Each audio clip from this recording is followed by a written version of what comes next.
27 سپتامبر اساسگزار صلح و وحدت ملی پیشوای ملت پرزیدنت جمهوری تاجیکستان محترم امامعلی رحمان همچنین در دهه دورابک ناحیه درواز با فعالیت جمعیت دارای مسئولیت محدود تجعید آغاز بخشیدند.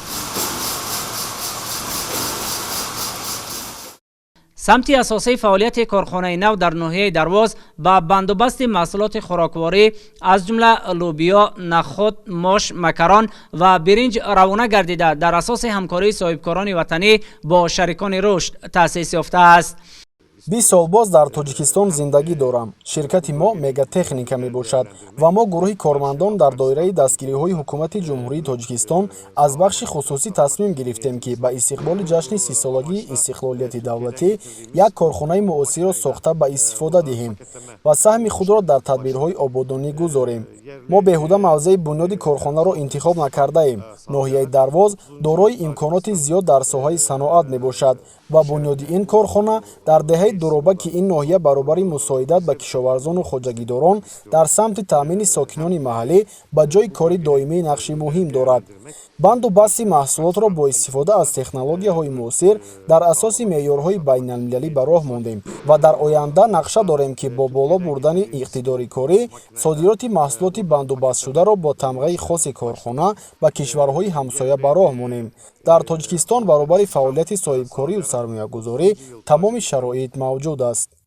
محصولات خوراکواری در کارخانه با استفاده از تکنولوژی معاصر که از ترکیه وارد و وصل و نصب گردیده است مطابق معیارهای بین المللی بندوبست می‌گردد. با اطلاع مسئولان کارخانه امکان دارد که در یک ماه 500 تن محصولات و در یک سال تا 6000 تن محصولات خوراکواری را بندوبست نماید. محصولات خوراکواری کارخانه در مرحله اول با بازار داخلی پیشنهاد گردیده آینده در نقشه است که با کشورهای همسایه صادرات آن نیز زیر برند تاجغله به راه مانده شود. برابری با فعالیت آغاز کردن کارخانه نو 24 نفر که اکثر آنها زنان و بانوان محلی می باشند با جای کار دائمی و معاش خوب تامین شدند. ما زنان مینداری خود را به پیشوای ملت اساسگزار صلح و وحدت پرزیدنت جمهوری تاجیکستان محترم امامعلی رحمان میرسانیم که برای ما زنان چنین شرایط‌ها را فراهم آوردند. ما تا امروز در خانه نشین بودیم و امروز با جای کار دائمی و معاش خود تامین هستیم و میتوانیم از این حساب روزگار خود را پیش بریم. اطلاع داده شد که محصولات خوراکواری برای بندوبست اساساً از خواجگیداران و کشاورزان شهر ناحیه‌های مملکت دسترس می‌گردد و افتتاح کارخانه عامل مهم در سمت دستگیری اهل زحمت دانسته می‌شود. مسئولان کارخانه در دایره راهنمایی‌های همیشگی سرور دولت محترم امامعلی رحمان در سمت راه‌اندازی استحصال محصولات عوض کننده واردات و تقویت روند صادراتی مملکت تصمیم دارند که در آینده نزدیک استحصال مکران را هم به راه مانند.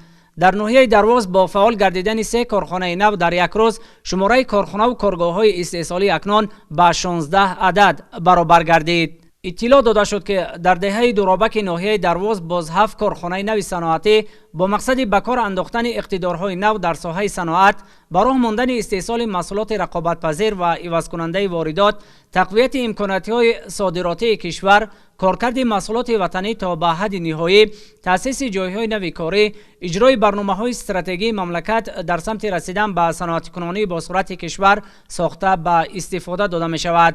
پیشوای ملت محترم امامعلی رحمان با صاحبکاران وطنی برای دستگیری از تشبس‌های سازنده راهبریت عالی حکومت مملکت در سمت کارکرد اشیاء خام وطنی سهمگذاری در تطبیق هدف 4 استراتژی صنعتی‌کنانی با سرعت کشور اظهار سپاس و منتداری نمودند.